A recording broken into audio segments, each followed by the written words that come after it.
sira na itong gulo mo. Palitan mo na to. Eh, baka may mangyari pa sa'yo. Delikado yan. Kasi, napadaan ako sa may San Juan eh. Daming bahay na giniba. Maraming nakakalat na pako. Yun. Nadaanan. San Juan, teka lang. Di ba ito yun sa maraming yung informal settlers? Eh, balita ko nung nakikita mo ngayon Hindi nga eh. Delikado yung tinitirhan nila sa ganun lugar eh. Delikado talaga. Eh kaya nga project, yung National Housing Authority, no? Eh para sa relocalisyon ng libo-libong mga informal settlers. 10? 10! Dami naman yan. Kaya mo, ito yung ilan sa mga yan, no?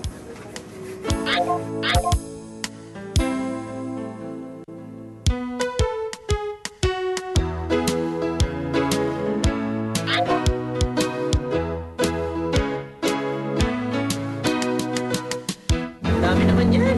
Eh, marami nga informal settlers eh. Nasa 100,000 yata ayon sa MMDA. Meron sa San Juan, meron sa Tulyahan, meron sa Pasig. Eh, iba pa yung mga tinataluyan ng tubig, ha? Pero alam mo, Pilo, may tanong ako. Oh. Paano kung halimbawa, isa kang leon, Oh. tapos yung gubat ko saan ka nakatira, eh wala ka nang makain, anong gagawin mo? Siyempre, maghahanap ako ng ibang gubat. Doon ako maghahanap makakain. Siyempre, doon ako titira. Ayoko nang magutom. Eh, ganun nga din kasi yung kinaing ng mga informal settlers eh. Ilalagay natin sila sa isang lugar na walang pagkakakitaan, eh di, babalik din sila kung saan sila pwedeng mabuhay, di ba? Kaya nga inatas ng Pangulo at ng gobyerno na ilipat lahat ng informal settlers sa mga lugar na alam mo, yung mga eskwelahan, saka easy access, ayan, para hindi sila, hindi sila bumalik sa pinanggalingan nila. Alam mo, buti na nga lang, hindi nagkabatuhan dun sa lugar na pinuntahan ko eh. Kung hindi, naku, baka nagasgasan tong baby ko eh. Tinanggal ko na nga yung side mirror o baka tamaan eh. Alam mo kung nadaan naman lahat yan sa magandang usapan. Eh kung makakausap mo mga informal sectors na yan, di ba? O at maayos mo ng usapan mo, eh di okay na. Hindi ba't sila sa maayos? Bago po magbaklas ng mga bubong at magtibag ng mga pader, ipiniliwanag natin ang katwiran ng ating desisyon. Maayos ang lilipatan, malapit sa sakayan, at kung magsisikap kayo, hindi magkukulang ang inyong pagkakakitaan. Alam mo kasi, ba't ba kailangan pa silang i-relocate? Eh, doon sila masaya eh. Ano ba gusto mo? Bayaan sila sa mga estero. O bayaan sila dun sa mga delikadong lugar. Patay tayo dyan. Eh kung mangyayari sa mga yun, ano na? Yan ba gusto mo? O ano bang meron?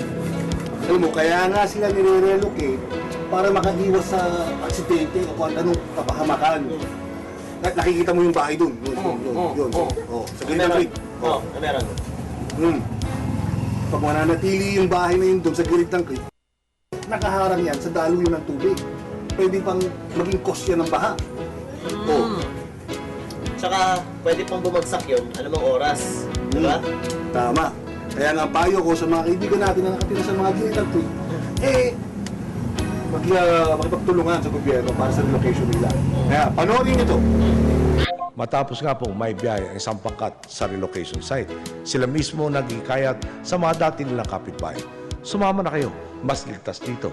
Ngayong taon po, prioridad nating ilipat ang mahigit 11,400 pamilyang nagsisiksikan sa mga pangunahing daluyan ng tubig sa Metro Manila.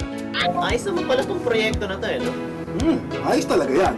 May kasama yan sa cluster ng Philippine Development Plan. Ang plano para sa sama-samang pag-asenso. Teka muna, Pilo, kano ba to? Teka lang, titignan ko muna. Tingin sila.